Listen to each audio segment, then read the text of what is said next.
Hi, this is Mandy from Sunflowers and Doors. Welcome back to my channel. I'm back to the second instalment of my Grungy Steampunk Envelope Folio. So in the first instalment we basically put the folio together and decided what we wanted and where. And then we started to look at covering some of the envelopes with some of the kit that I'd chosen. I've gone on a little bit further just so that you don't have to necessarily see all the cutting and all the gluing. But basically what I've done is we've got a deep pocket here which I'm going to put a journal card into. With this front piece here, the paper wasn't tall enough to cover the full surface, so what I did was put a piece of A4 here, and then I just cut out these tags that came with the kit, and I thought it looked really effective. So I was really chuffed with how that came out, and when you close it up it looks really good. I've also started to put together some of the other coverings. So this one here, one of the flip outs, I've just covered that on both sides. I've put a little divot in there so it's easy access, and I will put a journal card in there. On this one here, I've done exactly the same. There's a side opening that I'll put a journal card into, and again that flips outward there.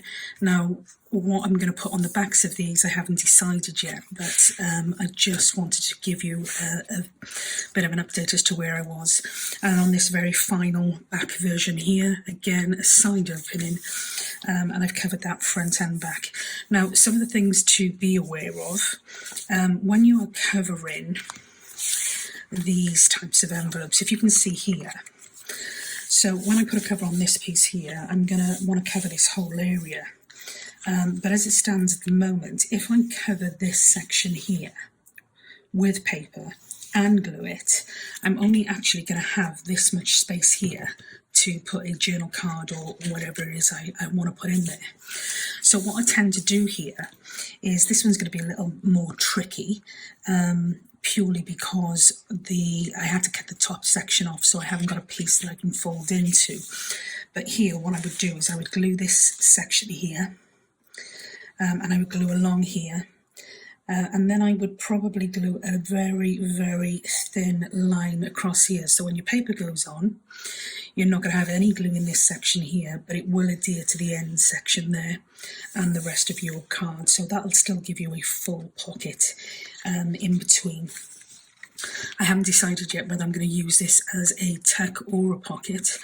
If I use it as a tack, then I'll probably put a stronger piece of card on top of that, and perhaps reinforce before I do that. But yeah, they were some of the things that I kind of encountered as I was going along this journey here. Now this one is another example of that. So this again was too short. I'm going to put probably another layer of tickets across here, and then I'll build up this page with whatever we decide we're going to go with. I have done a full-size journaling card underneath. I just backed it with some Amazon packaging, and I've stitched around the edge, and it's more for stability than functionality, I suppose. You know, you can write on that, and I may yet back that with just a piece of plain card, like a creamy beigey colour card. But as it stands at the moment, what it does is it fits in this pocket here, which is the base of my folio, and it just adds that extra bit of stability to this section here. So that's where we are with it at the moment, and what we need to do next is continue to cover all of these black pieces of card or envelopes, decide what we're going to do with the pockets. There's still a fair bit here to cover, and as I said, I don't want to do all of that on camera, because it just takes a huge amount of time and you're just watching the same repetitive actions. When I cut them out, I literally just ink around the edge, and I adhere those, as I said, with more of a wet glue, because it does give you more movement and more manoeuvrability if you find that you've put something down and you're not overly happy with it. So that is, as I said, just a bit of a recap as to where we are now. I have also cut out the ephemera portion of this particular kit, and I've inked around the edges, so that'll take a little bit less time when we come to adding our ephemera bits. What I'm hoping to do within this portfolio, I mean, I'm loving how it's looking already. What I'm hoping to do is, as I said, put either journaling cards or a journaling card with a notebook on the front or back, or even a scrap card in all of the envelopes here. And I'm not quite sure what I want to do to fill up these really, really large spaces, because there's a lot of options there and I want to fully utilise the space that we've got available to us. The other thing to consider is this section here. As I said, what I would like to do is kind of do a very, very basic journal with this kit and put that in there, but we'll see how big and chunky it gets before we finish. A couple of other things to be aware of, obviously, when you're using the wet glue, and you don't want to go all the way to the edges because it does leave a real sheen, which isn't particularly attractive, especially when you're using a matte type of card. So I literally haven't gone completely to the edges. I've smudged out the glue as I've gone, and I will, anything that's left over that needs to be refixed, I'll just use some art glitter glue with a thin nozzle just to get those pieces before we finalise the folio. Okay, so again, just to show you what I've been doing to cover the card, I've literally been cutting my pieces down slightly. I'm going to take this out for a minute because it seems to be bulking this envelope and I want to get right to the end of the envelope. So I am literally just measuring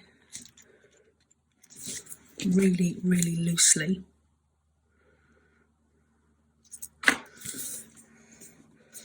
And deciding what I want and where I want it.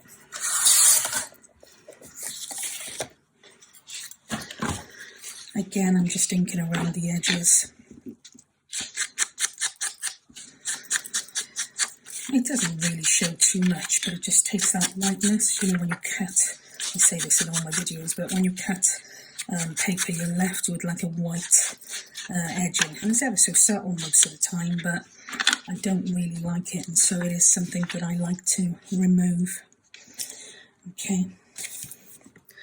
Right, this one looks as though it's not quite to size. So it's not straight. I'm just going to take a tiny bit more off this one edge and see what that looks like. Okay, that's better. And when I'm inking, I'm trying to use something as a surface to ink on, because, as I said, with this particular type of glue, or wet glue, you've got the manoeuvrability, but you also risk then that real sheen and that real scruffy kind of look if you get a little bit too enthusiastic with the glue. With the likes of your art glitter, then it always dries clear. Oops. Whereas this stuff doesn't, so you just do need to take a little bit more time.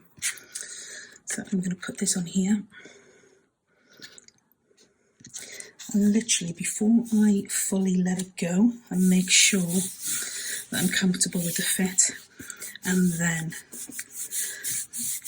I place it down, and as I said, I want to really move this glue around without moving the card, because you can get it then to the edges, which is what you're hoping to achieve. I'm probably going to use tickets for the bottom of these, but I haven't yet decided, because there are a couple of options. We don't have to go with tickets for everything, but it gives us, as I said, a couple of options so that we don't have to worry too much about the paper not fitting. I mean, if you're not confident to play with it, then, you know, resize your folio, bring it up to a A4 size, so that you're really comfortable with what you're working with. Okie dokie, so I'm just going to have a look and see what else I've got for this side.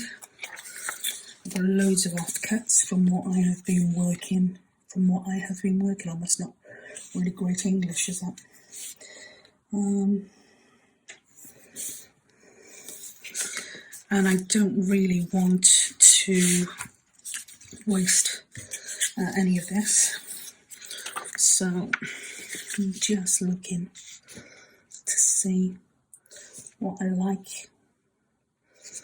I'm hoping that this is in frame.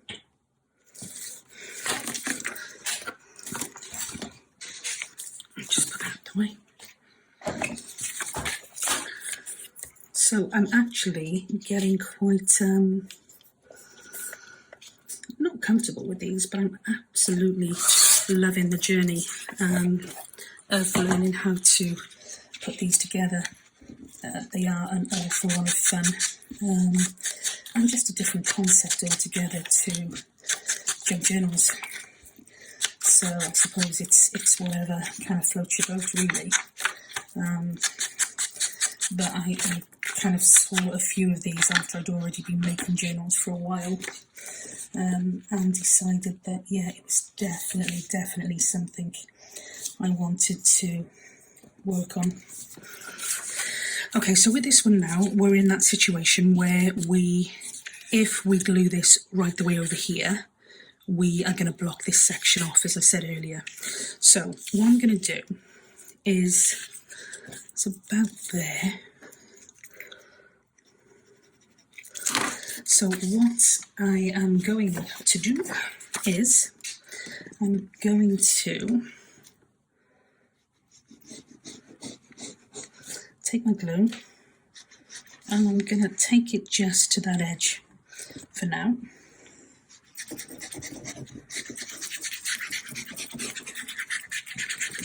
And then I'm going to do a very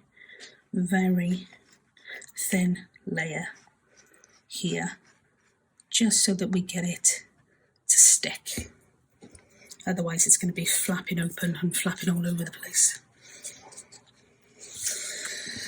Okay, so this should work. If it doesn't, then we use this as a non-pocket kind of piece. So again, just make sure you're really comfortable with your fit before you seal that down. Now, if that's done correctly, $1 million question, then I should still have access to that full pocket, which I do. It hasn't stuck there properly yet, so I'm going to give it a little bit of time, but I still have access to that full pocket. So that is a good thing. The first couple I did, I hadn't taken that into account, and I lost half of the pocket, which wasn't the end of the world, but yeah, it's interesting the kind of things you learn as you go in with this journey. The other thing you're going to need to do with this is just literally, as it's self-sealing envelopes, and that seal is literally on the bottom, then some of these are going to need just sealing further up, closer to the edge. But again, it depends, really does depend on what you are working with. As I said, I bought these envelopes, they didn't cost the earth, and for me it was kind of a good spend, because it saves a huge amount of time trying to ink in between all of these areas, and it also saves you having to, as I said, undo the envelopes, but it also looks much cleaner. So yeah, I'm pleased that I, as I said, took that extra time and thought about what I needed, and got those pieces in before I started making the journal. And again, you know, one of the things that I'm always in danger of is I tend to want to finish it, not because I want to move on to the next thing, just because, you know, I'm enjoying it and I want to see the final finished version. But you know, just that one moment, or that, you know, one action which you don't really think about, can really affect the final product. So yeah, just take your time and enjoy it. I'm going to, I think, leave this out for now. It's ready to go back in, but it does bulk it up a little bit, so I am going to leave that out. So yeah, there's a couple more. Oh, what's that there? Shouldn't be able to see that. There's a couple more areas to cover, like we've just done now. But as I said, I don't really want to do that on camera, because it's just going to have you sat around not doing an awful lot. And you can tidy up any of these areas afterwards. As I said, I'm going to go back over and make sure that everything is glued right, and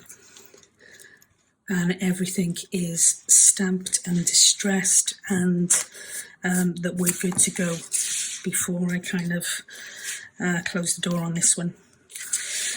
So yeah, a really short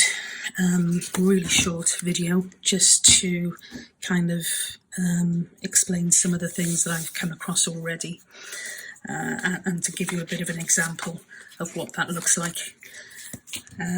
So I hope you found it useful. I will stop saying and I will sign off again now, and I will see you for the next episode. I may decide to join those videos together, but if I don't, take care for now, and I'll speak to you soon. Bye now.